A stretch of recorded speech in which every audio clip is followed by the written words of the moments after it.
अस्सलाम वालेकुम। आज हमने जो चैप्टर करना है थायराइड और एंटी थायराइड ड्रग्स का, ये कंपैरेटिवली जो हमने पिछले दो किए हैं उससे ज़्यादा इम्पोर्टेंट है। तो ये भी तकरीबन सारा ही चैप्टर है जो आपने करना है। अच्छा, तो पहले तो इसका बॉक्स आ गया। अब दो कंडीशन है थायराइड की हो सकती हैं रिलेटेड, या तो उसकी मतलब कि हाइपर एक्टिव हो जाएगा वो ग्लैंड, या फिर जो है उसकी जो वर्किंग है या उसकी जो वो काम कर रहा है, सेक्रेशंस कर रहा है, वो कम हो जाएंगी, तो वो हाइपोथायरॉयडिज्म। अब इन दोनों को हमने ट्रीट कैसे करना है ये हमने अब देखना है। ये जो है ना पहला thyroid hormone synthesis and transport, इसको आपने रीड ही करना है बस, मतलब कि ये, लेकिन आपको समझ आने के लिए पढ़ना जरूरी है, इसलिए इसको आपने रीड करना है एक दफा ताकि आपको एक कंसेप्ट डेवलप हो जाए। वैसे ये इम्पोर्टेंट नहीं है कोई। अच्छा, इसमें क्या हो रहा है कि सिंथेसिस कैसे हो रही होती है इनकी। दी थायराइड सिक्रीट टू, अच्छा दो तरह के जो है ना ये सिक्रीट करता है, आयोडीन कंटेनिंग हार्मोन्स होते हैं, ठीक है। एक को T4 कह देते हैं, एक को T3 कह देते हैं, ठीक है। थायरोक्सिन और एक ट्राई आयोडीन थायरोनिन, ठीक है। ये दोनों जो है ये रिलीज होते हैं। अब इनकी इनकी सिंथेसिस के लिए जो आयोडीन है वो होना जरूरी है। वो आप जो है सप्लीमेंट्स के थ्रू भी ले सकते हो, या फिर आपकी फूड में नेचुरली भी प्रेजेंट होता है। अब होता क्या है कि ये जो आयोडाइड आयंस होते हैं ना, ये जो आपका थायराइड ग्लैंड है, ये उसको फूड से जब वो एब्जॉर्ब होकर ब्लड में जाता है, ब्लड से फिर वो थायराइड ग्लैंड में जाते हैं। जब वो आयन उधर जाते हैं तो उधर जाके कंसंट्रेट होने लग जाते हैं, ठीक है। उनकी कंसंट्रेशन ज्यादा होने लग जाती है। उसके बाद क्या होता है, वो जो था आयोडाइड आयन था, वो कन्वर्ट हो जाएगा वहां पे ग्लैंड में जाके एलिमेंटल आयोडीन में, ठीक है। एक एंजाइम के थ्रू जिसको कहेंगे थायराइडल पेरोक्साइडेज, इस एंजाइम के थ्रू जो हमारा आयोडाइड जो हमने फूड से या सप्लीमेंट से लिया था वो कन्वर्ट हो जाएगा एलिमेंटल, यानी एलिमेंट की फॉर्म में जो आयोडीन की होती है उसमें। अच्छा, अब आगे क्या होता है कि थायरोग्लोबुलिन जो है ना एक प्रोटीन है जो क्या करती है कि उसके अंदर जो ये थायरोसिन का होता है ना रेजिड्यू, अब ये जो है ये जो आयोडीन अंदर आया हुआ है ना उसमें थायराइड ग्लैंड में, उसके साथ जो है ना उसको क्या कहते हैं, आयोडीन इसे कहेंगे आयोडीनेटेड वो हो जाएगा थायरोसिन, यानी कि थायरोग्लोबुलिन जो था यानी वो प्रोटीन थी, उसके अंदर दो जो पार्ट थे, एक उसका प्रोटीन पार्ट था और मतलब कि ग्लोबुलिन पार्ट था, और दूसरा जो था थायरोसिन पार्ट था। अब जो थायरोसिन था वो जो है वो आयोडीनेटेड हो जाएगा because of high concentration of iodine in elemental iodine in that gland, ठीक है। थायराइड ग्लैंड में जो हमने पहले जिक्र किया कि उधर कंसेंट्रेटेड हो जाएगा क्योंकि वो फूड से एब्जॉर्ब होके जा रहा है। अब क्या होगा कि जब वो ये काम हो जाएगा तो उसकी फॉर्मेशन जो थायरोसिन था वो किस में कन्वर्ट हो जाएगा, वो MIT में हो जाएगा या फिर DIT में हो जाएगा। अब ये जो है ये दोनों प्रोसेसेस किस तरीके से हो रहे होते हैं, अगर तो अगर ये वाले जो दो मॉलिक्यूल्स हैं यानी DIT के दो मॉलिक्यूल्स मिलेंगे तो वो आगे चल के बना देंगे T4, और अगर दोनों का एक एक मॉलिक्यूल होगा यानी उन दोनों का आपस में रिएक्शन हो, कहने को ये कह लो कि यानी वो दोनों कंबाइन हो, अगर MIT और DIT आपस में कंबाइन होंगे तो वो बना देगा T3। अब आपको पता है कि यहाँ पे जिस तरह आपने ये हाइपोथायरॉयडिज्म में देखा है, क्योंकि यहाँ पे उसकी फंक्शनिंग कम हुई हुई है, जरूरत से ज्यादा कम हुई हुई है, या तो T4 दे रहे हो या फिर T3 दे रहे हो, क्योंकि T3 जो है उसने वो तो एक्टिव फॉर्म है, T4 ने भी अल्टीमेटली जो है जाके T3 में कन्वर्ट होना होता है T4 ने, तो उसका भी काम फिर वही हो गया। तो यहाँ पे उसने वही बताया कि जो नेचुरली बन रहे होते हैं, अब अगर वो नहीं बन रहे, एक पर्सन में हाइपोथायरॉयडिज्म की कंडीशन है, तो अब उसको बाहर से T3 और T4 दे दोगे। तो अब यहाँ पे वो आपको जो बता रहा था कि सिंथेसिस हो किस तरह रही है, कि वो मॉलिक्यूल जो थे आयोडीनेटेड थायरोसिन जो था उसने क्या मॉलिक्यूल्स को जनरेट किया या क्या क्या, क्या मॉलिक्यूल्स बनाए, एक तो था MIT, दूसरा था DIT। अब ये जो दो मॉलिक्यूल्स है, अगर MIT के ही दो आपस में जो है सॉरी DIT के ही दो आपस में मिल जाएंगे तो वो कंबाइन होके बना देंगे T4, और अगर दोनों का एक एक मॉलिक्यूल होगा तो वो बना देंगे T3। अब क्या होता है, प्रोटियोलाइसिस हो जाए अगर इसकी थायरोग्लोबुलिन की, तो वो जो है T4 और T3 जो है उसको लिबरेट करेंगे, यानी रिलीज करेंगे, और उसके बाद वो थायराइड ग्लैंड से निकल आएगा, रिलीज होगा, और उसके बाद फिर आपको पता है वो ब्लड के थ्रू ट्रांसफर हो जाएगा। थायरोक्सिन बाइंडिंग ग्लोबुलिन, ये जो है ना इसके थ्रू ट्रांसफर होंगे ये जो हॉर्मोन्स है, यानी ब्लड के अंदर एक प्रोटीन पड़ी हुई है जिसके साथ वो जाके अटैच होंगे, और वो उसको जो है प्रोटीन जो है वो उसको उसकी कंसर्न साइट पे जाके छोड़ देगा, और उधर जाके वो अपना फिर T3 या T4 जो भी होगा वो अपना काम शो करेगा। अब इसने बता दिया कि जो प्रोटीन है ये सिंथेसाइज होती है लिवर में, और इसका काम क्या है कि इसने ट्रांसपोर्ट करवानी होती है ब्लड के अंदर T3 और T4, ठीक है। अच्छा, इसके बाद थायरोट्रोपिन जो है ये जो है इसकी रिलीज को या उसके जो मेंटेनेंस है उसको कंट्रोल कर रहा होता है, ये पिट्यूटरी ग्लैंड से जो है रिलीज होता है। अच्छा, अब थायरोट्रोपिन जो है stimulates the uptake of iodine as well as synthesis and release of thyroid hormone. Uptake of iodide, आपको पता है अपटेक होगी तभी वो आयोडाइड जो है वो आयोडीन में कन्वर्ट होगा, और फिर आगे चल के वो उसके साथ थायरोग्लोबुलिन के साथ जो है वो उसके थायरोसिन रेजिड्यू के साथ कंबाइन होगा, और फिर आगे जो है वो सारा सिलसिला जो हमने पढ़ा है वो होता है। तो यहाँ पे वही बात कर रहे हैं कि ये जो हार्मोन जिसने रिलीज करवाना, ना सिर्फ ये उसके आयोडाइड के अपटेक को कंट्रोल कर रहा होता है, बल्कि जो हमारे पास कंप्लीट फॉर्म होती है, जो अल्टीमेटली रिजल्ट होता है थायराइड हार्मोन बनते हैं, उनकी सिंथेसिस को भी कंट्रोल कर रहा है, उसके रिलीज को भी कंट्रोल कर रहा है, क्योंकि आयोडाइड इंपॉर्टेंट है उसके बनने के लिए। अच्छा, उसके बाद उसने यही कहा है कि अच्छा, it has growth promoting effect that cause thyroid cell hyperplasia and enlarged gland goiter। अच्छा, उसके बाद high level of thyroid hormone inhibit the release of, जाहिर बात है कि जब इंक्रीज हो जाएगा तो पीछे से जो उसका मतलब कि जो स्टिमुलेट करने वाला हार्मोन है उसको वो ऑटोमेटिकली फीडबैक के थ्रू, नेगेटिव फीडबैक के थ्रू उसको कम कर देगा ना, कि भाई अभी हमारे पास काफी है ब्लड में, और रिलीजिंग हार्मोन ना आए ताकि और हमारे पास रिलीज ना हो, क्योंकि ऑलरेडी इनफ है। उसके बाद वो ग्रेव डिजीज की बात करते हैं कि एक ऑटो इम्यून डिसऑर्डर है जिसमें क्या है कि बी लिम्फोसाइट जो है ना ये क्या करते हैं, एक्टिवेट कर देते हैं TSH रिसेप्टर्स को। अब जब ये एक्टिवेट होंगे तो आपको पता है कि क्या होगा, थायराइड का फंक्शन जो है वो जरूरत से ज्यादा हो जाएगा, क्योंकि ये जो है जब रिसेप्टर एक्टिवेट हो रहा है तो ऑब्वियसली इसे स्टिमुलेट करना है थायराइड के रिलीज को या उसके सिंथेसिस को या आयोडाइड अपटेक। तो जब ये जरूरत से ज्यादा हो रहा है इस डिजीज में तो क्या कर रहा है, हाइपरथायराइडिज्म की कंडीशन जो है ना वो जनरेट हो रही है, और जब जरूरत से ज्यादा हो रही है तो उसको हमने एक नाम दे दिया जिसको हम कहते हैं थायरोटॉक्सिकोसिस, ठीक है। उसके बाद अब ये आपको पता है कि ये जो लिम्फोसाइड है ये are not susceptible to negative feedback.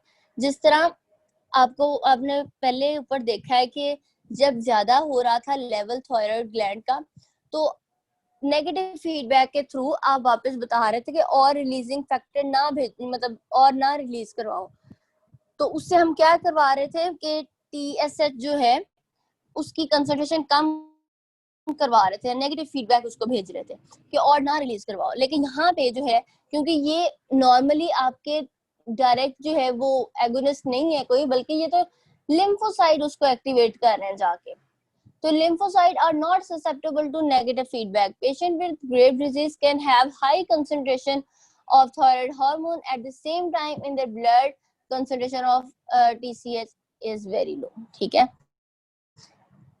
ये वो यही कह रहे हैं, TSH जो है वो लो, मतलब कि इतना उसका जो थायराइड हार्मोन है उसकी कंसंट्रेशन ज्यादा हो जाएगी, at the same time that their blood concentration of TSH is are very लो।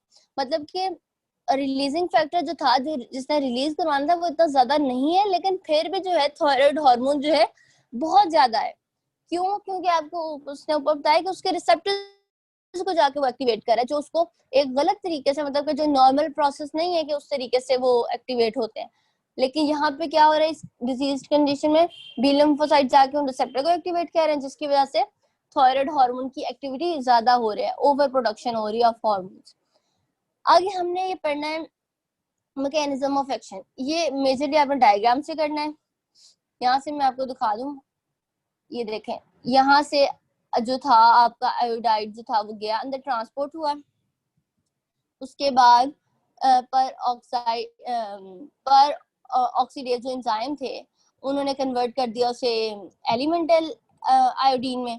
अब उसके बाद हमने आगे पढ़ा था थायरोग्लोबुलिन है, ग्लोबुलिन है जो वो जिसके अंदर एक थायरोसिन रेजिड्यू है जो आयोडीनेटेड होता है, और उससे फिर हमारे पास जो है वो प्रोडक्शन होती है कुछ केमिकल्स की, जिनको हमने MIT या DIT कहा था। और हमने कहा था DIT के अगर 2 मॉलिक्यूल हो तो वो बनाता है, और अगर इन दोनों के एक एक मॉलिक्यूल हो तो वो कौन सा बनाता है, वो मेरे ख्याल T4 बनाता है,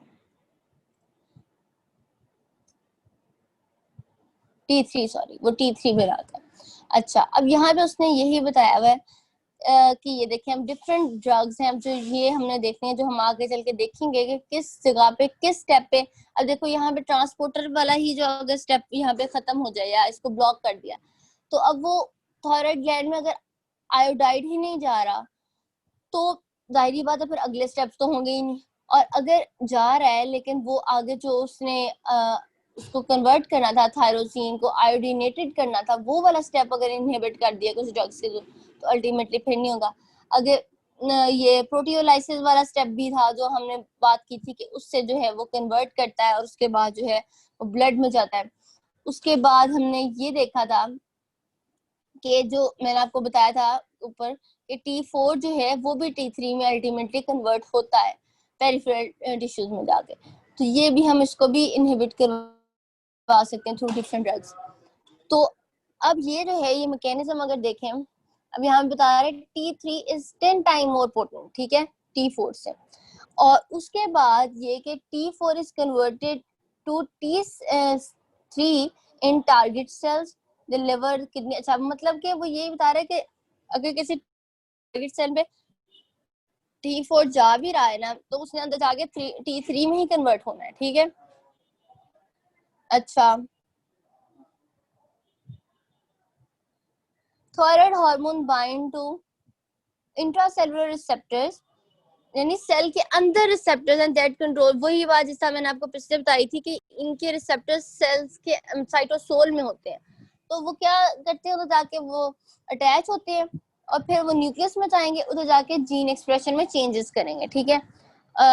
अच्छा, उसके बाद the protein synthesize under T3 control. अच्छा, अब जाहिर बात है, अब वो जो जिस सेल में जा रही है, जिस ऑर्गन में जा रही है, उसके अकॉर्डिंगली उसका कोई एक फंक्शन होगा।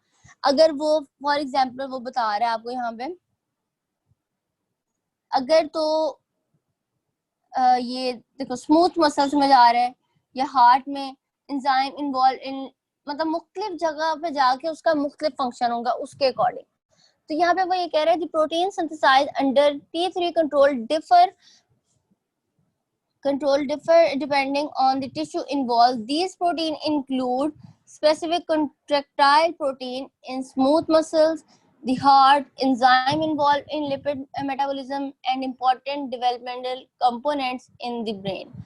T3 may also have a separate membrane receptor mediated effect in some tissue. कुछ जगह पे कुछ टिश्यू में हो सकता है कि उसका मेम्ब्रेन पे रिसेप्टर हो, लेकिन ज्यादातर जो है उसने वो ऊपर बता दिए कि वो इंट्रासेलुलर रिसेप्टर्स होते हैं इनके। और उसने एग्जांपल दे दिए कि वो जाके डिफरेंट काम करेगा। फॉर एग्जांपल कहीं पे जाके वो जो है सोडियम पोटाशियम ATPase जो पंप है उसको जो है जाके इफेक्ट करेगा। अच्छा,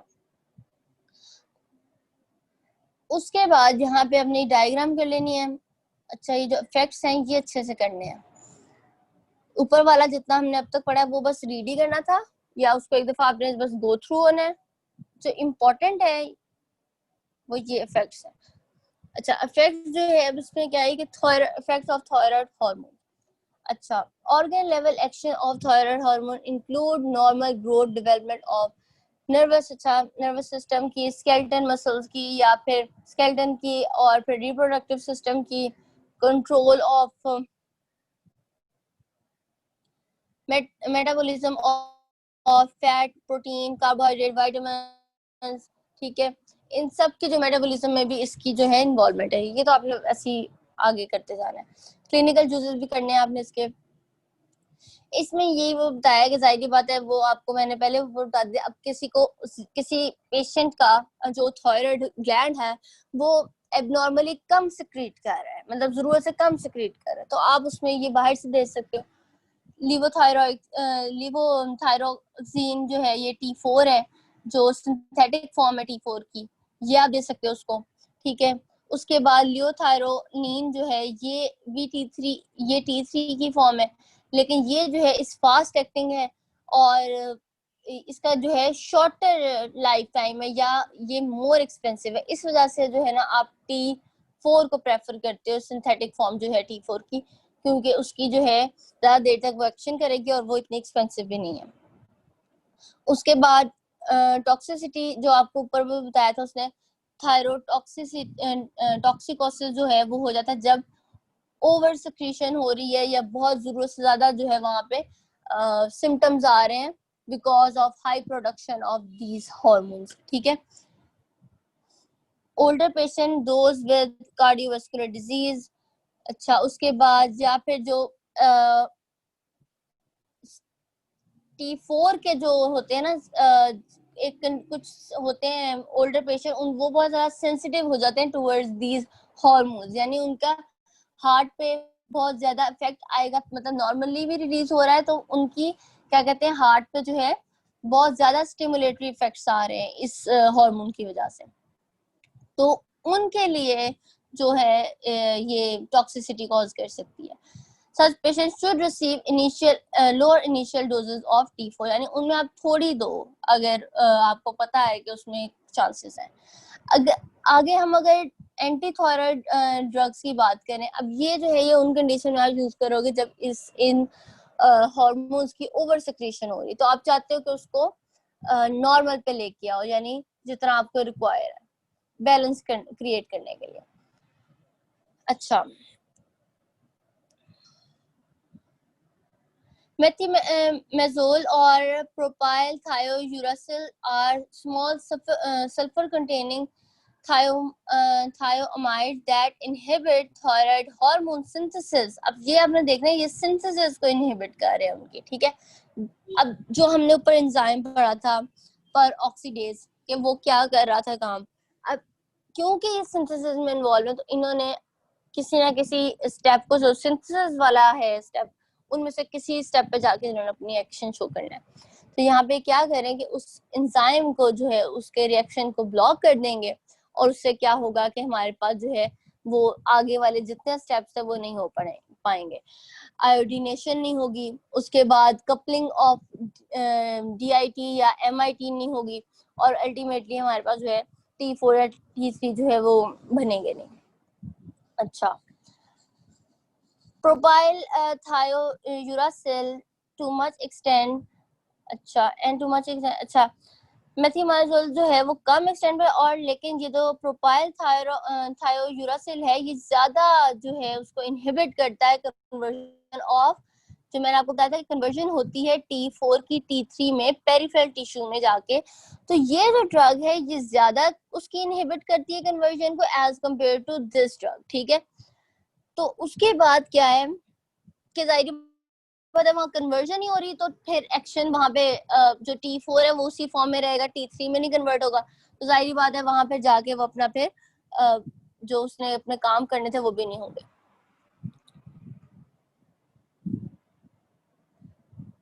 Thiamides do not inhibit the release of preformed, ये देखने वाली बात है क्योंकि इनका जो है कंसर्न सिंथेसिस से है। तो अगर पहले ही कोई चीज बनी हुई पड़ी है तो अब उसको तो नहीं ना कुछ करेगी, इसका तो काम है नए बनने वाली चीज की सिंथेसिस को रोकना। अगर कोई चीज पहले ही बनी पड़ी है तो उसको तो वो कुछ नहीं ना कर सकती, ये वाली जो ड्रग्स है। तो वो यही बात बता रहा है कि यहाँ पे ये उनके लिए नहीं है कि अगर जो पहले ही बने हैं वो थायराइड हार्मोन उसको नहीं कुछ काम करेगी, बल्कि जो नया बनने वाला है उसको रोकेगी, उसकी सिंथेसिस को उसमें डिस्टरबेंस करेगी, इंटरफेयर करेगी उसमें। अच्छा, their onset of activity is usually slow और ये उसने बता दी। अच्छा, उसके बाद जो है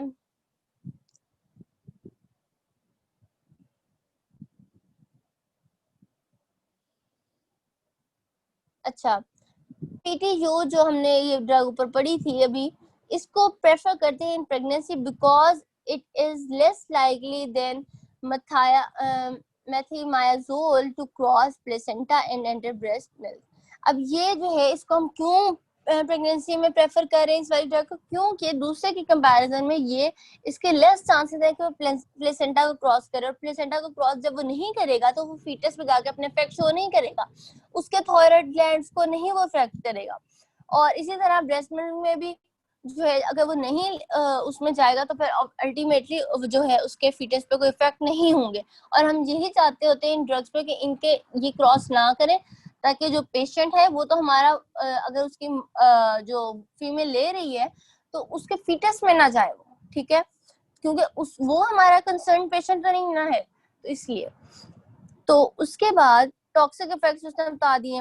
अच्छा, अब आगे जो है एजेंट जो है वो आयोडाइड सॉल्ट एंड आयोडीन, ये जो है ये किस तरीके से काम कर सकते हैं। Iodide salt inhibit iodination of thyroxine and thyroid hormone release. एक तो वो आयोडीनेशन को उसकी इनहिबिट कर रहा है, दूसरा उसके जो थायराइड हार्मोन जो रिलीज हो रहा है ना, जो थायराइड ग्लैंड से रिलीज होकर ब्लड में आना है, उस रिलीज को ये इनहिबिट कर रहा है। अब जब ये होगा तो हमारे पास अल्टीमेटली क्या होगा, these salt also decrease size and vascularity of the hyperplastic thyroid gland. अब इससे क्या हो रहा है, साइज भी कम हो रहा है उसका। तो अब हम इससे अब ये कर सकते हैं, सोच सकते हैं कि ये जब अगर किसी पेशेंट की सर्जरी करनी है थायराइड ग्लैंड की या थायराइड की, तो अब क्या है उसमें अगर ये हम उसको पहले दे दें तो हमारे लिए इजी हो जाएगा कि उसकी, क्योंकि उसका साइज रिड्यूस हुआ होगा वहां पे।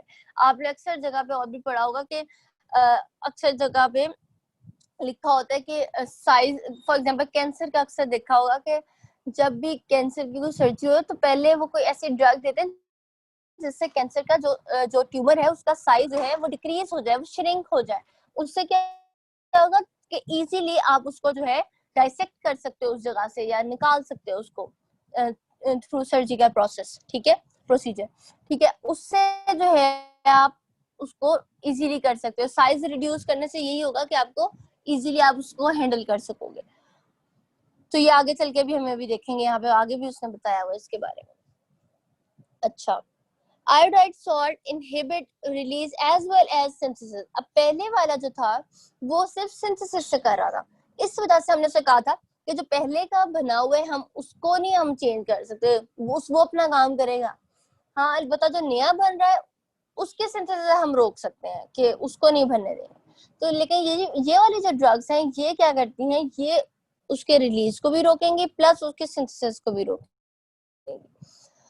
द ऑनसेट ऑफ एक्शन, और अच्छा ये तो उसने बात, अच्छा हाउ, अच्छा यहाँ पे ना उसने ये लिखा है एक तो ये बात कि ये जो है ना इनके इफेक्ट्स जो है ट्रांजिएंट होते हैं, यानी कुछ अरसे बाद, कुछ अरसे की ट्रीटमेंट के बाद आयोडाइड की जो ब्लॉक है, the thyroid gland escapes from the iodide block after several weeks of treatment, ठीक है। यानी कुछ अरसे के बाद वो एक असर होने जो इफेक्ट्स हैं वो होने बंद हो जाएंगे या खत्म हो जाएंगे, ठीक है। उसके बाद क्या है, iodide salt are used in the management of thyroid storm, और इसीलिए जो है हम इसे ज्यादातर लॉन्ग टर्म नहीं यूज करते, बल्कि जिस तरह अगर थायराइड स्टॉर्म है, यानी कि बहुत स्टॉर्म उसको इसलिए कह रहे हैं कि तूफान एक आ गया, कि इतना ज्यादा वहां पे सिक्रीशन हो रही है उसकी थायराइड हार्मोन की कि बॉडी में मतलब कि हर जगह उसका एक्सेस इफेक्ट्स आ रहे हैं। तो यहाँ पे उसने वर्ड क्यों यूज किया मैनेजमेंट ऑफ थायराइड स्टॉर्म, कि इतना ज्यादा वहां पे ओवर प्रोडक्शन है कि एक तूफान की कंडीशन है, ठीक है। तो अब उसको हमने मैनेज करने के लिए अगर ऐसी कंडीशन आ जाए पेशेंट तो तब हम उसे दे रहे हैं, क्यों? क्योंकि ये ना सिर्फ रिलीज को इनहिबिट करता है बल्कि उसकी और सिंथेसिस को भी इनहिबिट करता है। तो हमारे पास डुअल फंक्शन आ रहा है इसका, तो इसलिए हम इस फेयर कंडीशन में, सीरियस कंडीशन में हम यूज कर सकते हैं। उसके अलावा वो सर्जिकल प्रोसेस जो मैंने आपको बताया था कि प्रिपेयर करने के लिए हाइपर एक्टिव थायराइड जो होता है जिन पेशेंट को, उनमें हम सर्जिकल प्रोसीजर के लिए इसको यूज कर सकते हैं। क्यों? क्योंकि एक तो कह रहा होता है डिक्रीज इन साइज। अच्छा, उसके बाद उसने एजेंट्स वगैरह बता दिए, उसके एडवर्स इफेक्ट्स बता दिए। अच्छा, उसके बाद है रेडियो एक्टिव आयोडीन। अब ये जो है, ये तो आपने अक्सर पहले भी पढ़ा होगा कि ये जो है इसके काफी यूजेस होते हैं, जो मेरे ख्याल में एफएससी में हमने पढ़ा था, ये रेडियो एक्टिव सब्सटेंसेस के क्या यूजेस होते हैं। तो अच्छा, इसमें है कि radio active iodine is taken up and concentrated in the, अब आपको पता है कि वो जो है नॉर्मली भी यही होना होता है, लेकिन जब आप रेडियो एक्टिव दे रहे हो तो उसने भी वही काम करना है कि उसने जाके थायराइड ग्लैंड में जाना है और वहां जाके कंसंट्रेटेड होना है। लेकिन बॉडी को नहीं पता कि ये वाला रेडियो एक्टिव है, ये उसके लिए डेंजरस हो सकता है, उसने उसको भी लेके चले जाना है, नॉर्मल वाले को भी लेके चले जाना है। लेकिन जब ये वाला जाएगा तो वहां पे क्या होगा कि इसकी जो है थोड़ी सी डोज वो मतलब कि इतनी डोज लार्ज इनफ, मतलब कि इतनी काफी होती है कि उसको जो है थायराइड ग्लैंड को जो है वो डैमेज कर सके, ठीक है। The gland can be given without, अच्छा इसके अलावा जो है दूसरे जो टिश्यूज हैं, दूसरे जो ऑर्गन्स हैं, उनमें कोई इसका कोई एडवर्स इफेक्ट या कोई वो जो है उनमें जाके डैमेज नहीं करता, बल्कि स्पेसिफिकली क्योंकि ये थायराइड ग्लैंड ही अपटेक करेगा इसको, तो सिर्फ डैमेज भी। आवाज आ रही है मुझे? मेरा माइक ऑफ हो गया था, मुझे पता नहीं लगा।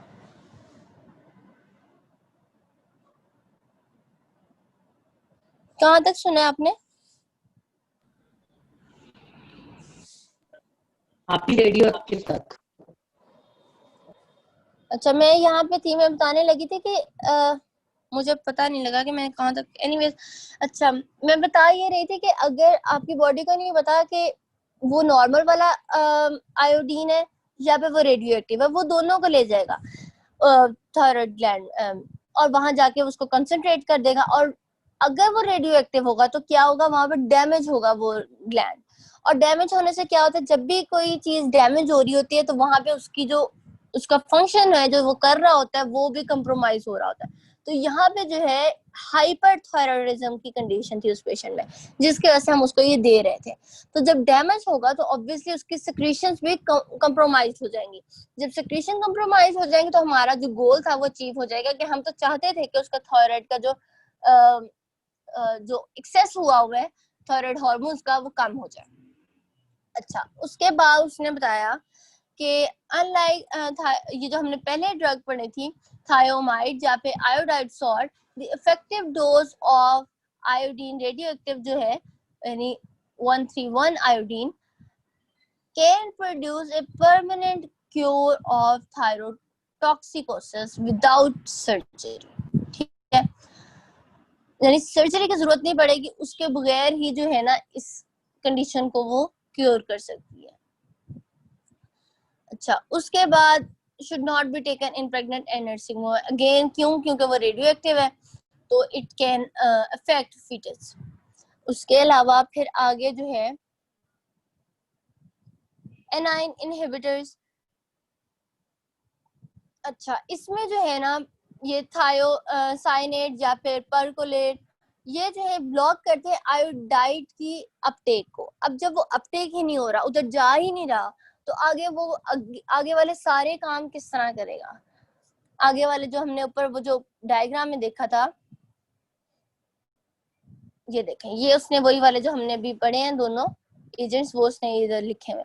जब उसकी अपटेक को ही वो इनहिबिट कर रहा है, जब ये ट्रांसपोर्टर ही नहीं उसको जो है उसकी अपटेक करवा रहा, तो किस तरीके से जो है आगे वो सारे स्टेप आयोडाइड का कन्वर्ट होना आयोडीन में, और फिर जो है उसका आगे सारा T3 T4 भरना और फिर रिलीज होना और फिर पेरीफ्री में जाना, ये सब कुछ होगा ही नहीं, ठीक है। तो मतलब पहला स्टेप ही उसने ब्लॉक कर दिया, तो आगे वाले स्टेप किस तरह से होंगे? तो वो ये काम जो है ये वाली एजेंट्स कर रहे हैं जिनकी हम अब बात करें, एनाइन इनहिबिटर्स। अच्छा, ये आयोडाइड ट्रांसपोर्टर पे जाके अपना इनहिबिटरी एक्शन शो करते हैं। उसके बाद से बता दी ये प्लास्टिक एनीमिया कर सकता है और रेयरली यूज किया जाता है इनको, क्योंकि ये प्लास्टिक एनीमिया सीरियस कंडीशन है जिसमें आपके सारे सेल्स जो हो रहे होते हैं वो उनके जो नॉर्मल लेवल है उससे कम हो रहे होते हैं। अच्छा, अदर ड्रग्स में बात करें, और कौन सी ड्रग्स हैं जो हमारे इस मकसद को अचीव करने में हेल्प दे सकती हैं, यानी कि थायराइड ग्लैंड की प्रोडक्शन जो है उसको कम करना है हमने। अच्छा, बीटा ब्लॉकर्स आ जाते हैं इसमें सबसे पहले। अच्छा, बीटा ब्लॉकर्स में अब क्या है ये, these are particularly useful in controlling tachycardia and other cardiac abnormality of severe। अच्छा, थायरोटॉक्सिकोसिस में जो है ना, जो एक सेवियर कंडीशन आ रही होती है वो हार्ट रिलेटेड प्रॉब्लम्स हो रहे होते हैं, तो उनको हम जो है ना उनको सही करने के लिए या नॉर्मलाइज करने के लिए हम बीटा ब्लॉकर्स देते हैं, क्योंकि हमने बीटा ब्लॉकर्स का पढ़ा हुआ है कि ये क्या है, सिंपैथोलिटिक ड्रग्स हैं, यानी सिंपैथेटिक सिस्टम के अगेंस्ट इन्होंने जाना है। तो जब भी हार्ट रेट ज्यादा हो रहा होता है या ओवर वर्किंग हो रही होती है हार्ट मसल्स, तो उसको खत्म करने के लिए हम, या उसको कम करने के लिए, नॉर्मलाइज करने के लिए हम बीटा ब्लॉकर दे देते हैं। अच्छा, propranolol also inhibit peripheral conversion of T4 to T3, ठीक है। ये उसका एक एडिशनल, इस ड्रग का, बीटा ब्लॉकर्स में से एक इस ड्रग का एक स्पेसिफिक फंक्शन है कि वो इस चीज को भी कर रही होती है, तो हमारे पास डबल फंक्शन आ जाएगा इसका। अच्छा, अब एंटी एरिथमिक ड्रग्स क्या काम कर सकते हैं? ये जो है ये हाइपोथायराइडिज्म भी करेगा through its ability to block peripheral conversion of T4 to T3, ठीक है। It can also cause hyperthyroidism either, ये यहाँ पे तो हमने पढ़ा है कि वो हाइपोथायराइडिज्म करता है through inhibiting the conversion of T4 to T3, लेकिन वो कह रहे हैं यहाँ पे हाइपरथायराइडिज्म की कंडीशन भी कर सकता है ये एजेंट जो है, एंटी एरिथमिक एजेंट है। कैसे? कि through iodine induced mechanism in person when an underlying thyroid disease such as multinodular goiter through an inflammatory mechanism that cause leakage of thyroid hormone into the circulation। अब यहाँ पे क्या है कि एक पेशेंट है, अगर वो थायराइड डिजीज का किसी और थायराइड डिजीज का जो है वो पेशेंट है, अब उसमें क्या होगा कि यहाँ पे या तो एक इस तरीके से कर सकते हैं, दो मैकेनिज्म उसने बताए हुए हैं, या तो एक इस तरीके से कि आयोडीन इंड्यूस्ड मैकेनिज्म, यानी कि आयोडीन की वजह से जो है वो थायराइड ग्लैंड की हाइपर एक्टिविटी होगी कि यार आयोडीन बहुत ज्यादा है, इसको यूटिलाइज करो, इसको जो है थायराइड हार्मोन बना लो इसका। तो वो जो है एक इस तरीके से हो सकती है, या फिर दूसरा क्या है कि इन्फ्लेमेटरी कंडीशन में, इन्फ्लेमेटरी जो मैकेनिज्म है, सॉरी, उसमें क्या है कि वहां पे रिलीज होगा या लीकेज होगी थायराइड हार्मोन की इनटू द सर्कुलेशन, यानी इन्फ्लेमेटरी मैकेनिज्म में वहां पे जो है, यानी इन्फ्लेमेटरी मैकेनिज्म में आपको पता है क्या क्या हो रहा होता है, सारे वहां पे जो है वो सेल्स इकट्ठे हो रहे होते हैं और सारी एग्रीगेशन हो रही होती है और जो स्वेलिंग वगैरह के सिम्टम्स वगैरह भी आ रहे होते हैं। तो इन कंडीशन में जो है वहां पे क्या होता है, लीकेज हो सकती है थायराइड हार्मोन से सर्कुलेशन में, ठीक है। और इसकी वजह से जो है ना हाइपरथायराइडिज्म की कंडीशन आ सकती है इन दो मैकेनिज्म से, या तो एक इन्फ्लेमेशन वाले मैकेनिज्म से या फिर आयोडीन इंड्यूस मैकेनिज्म से। उसके बाद कि क्या है कि इस ड्रग के साथ एसोसिएटेड हाइपोथायराइडिज्म है, जो हमने पहले बात की थी, जो असल इसका मेन जो इसका है रोल जो है इसका हाइपोथायराइडिज्म में है, तो वो जो है उसको हम यूज कर सकते हैं, is treated with thyroid hormone, ठीक है। जो इसकी वजह से हाइपोथायराइडिज्म हो रही है उसको हम ट्रीट कर सकते हैं थायराइड हार्मोन के साथ। जाहिर बात है अगर बहुत ज्यादा उसने रिड्यूस कर दी है, अगर आप फॉर एग्जांपल आप इस मकसद के लिए नहीं ले रहे, आप ये इन एजेंट्स को इन मकसद के लिए नहीं ले रहे कि उसको आपने हाइपोथायराइडिज्म का पेशेंट है या हाइपरथायराइडिज्म का पेशेंट है तो आप उनको नहीं ये दे रहे। अगर आप जनरली वैसे कोई एंटी एरिथमिक जो है उसको कंडीशन है, एंटी एरिथमिक कह रही हूँ, कोई एरिथमियाज हैं उसको, तो आप उसको एंटी एरिथमिक ड्रग दे रहे हो, तो आपके पास ये कंडीशन आ सकती है कि उसको हाइपरथायराइडिज्म की कंडीशन आ जाए, साथ में एसोसिएट हो जाए उस ड्रग से, या फिर हाइपोथायराइडिज्म की कंडीशन आ जाए उस ड्रग की वजह से। तो तब आप क्या करोगे? ये सारा जो उसने मैकेनिज्म बताया ना, या उसने आपको इस वजह से बताया है कि अगर एक पेशेंट एंटी एरिथमिक ड्रग ले रहा है और उसके जो है थायराइड्स पे इफेक्ट आ रहे हैं, तो वो क्यों आ रहे हैं? वो इन मैकेनिज्म्स के थ्रू आ रहे हैं। और अगर उसके पास उस पेशेंट में ये जो है इस ड्रग के साथ एसोसिएटेड हाइपोथायराइडिज्म की कंडीशन आ रही है, यानी थायराइड ग्लैंड का अब नॉर्मली कम सिक्रीशन हो रही है, तो आप उसको फिर थायराइड हार्मोन जो है उसको साथ दे दोगे टू कंपनसेट, ठीक है, जो नॉर्मल उसको बैलेंस अटेन करने के लिए। Iodine associated hyperthyroidism caused by amiodarone is treated with थायोमाइड। जो हमने पहले पढ़े थे ना, जो पहली क्लास थी जो हमने पढ़ी थी कि वो क्या कर रहे थे, वो सिंथेसिस में इन्वॉल्व होते हैं, सिंथेसिस की उसकी इनहिबिशन में इन्वॉल्व होते हैं। तो यहाँ पे वो वही बात कर रहे हैं कि अगर एक पेशेंट है उसको आयोडीन की वजह से जो है उसको हाइपरथायराइडिज्म हो रही है, तो इस ड्रग की वजह से, जो इस ड्रग ने कॉज की है, जो हमने यहाँ पे मैकेनिज्म पढ़ा है कि आयोडीन इंड्यूस्ड मैकेनिज्म है, तो हम उसको किस तरह ट्रीट करेंगे? जो हमने ऊपर एंटी थायराइड ड्रग्स पढ़ी हैं उनमें से हम कोई एक दे देंगे, जो यूजुअली उसने बताया कि हमने इसको थायोमाइड्स देते हैं। और अगर इन्फ्लेमेटरी है तो इन्फ्लेमेटरी में आपको पता है इन्फ्लेमेशन में आप जो है corticosteroid are the best for known for their anti inflammatory action, तो आप इस कंडीशन में कॉर्टिकोस्टेरॉइड्स उसको दे दोगे। उसके बाद आयोडीनेटेड रेडियो कंट्रास्ट मीडिया, यानी जो आप कंट्रास्ट मीडिया यूज करते हो फॉर सम इमेजिंग पर्पसेस, तो उसमें जो है क्या कर सकते हैं, रैपिडली सप्रेस, वो जो एजेंट्स होते हैं वो रैपिडली सप्रेस कर देते हैं conversion of T4 to T3 in liver, kidney and other peripheral tissue.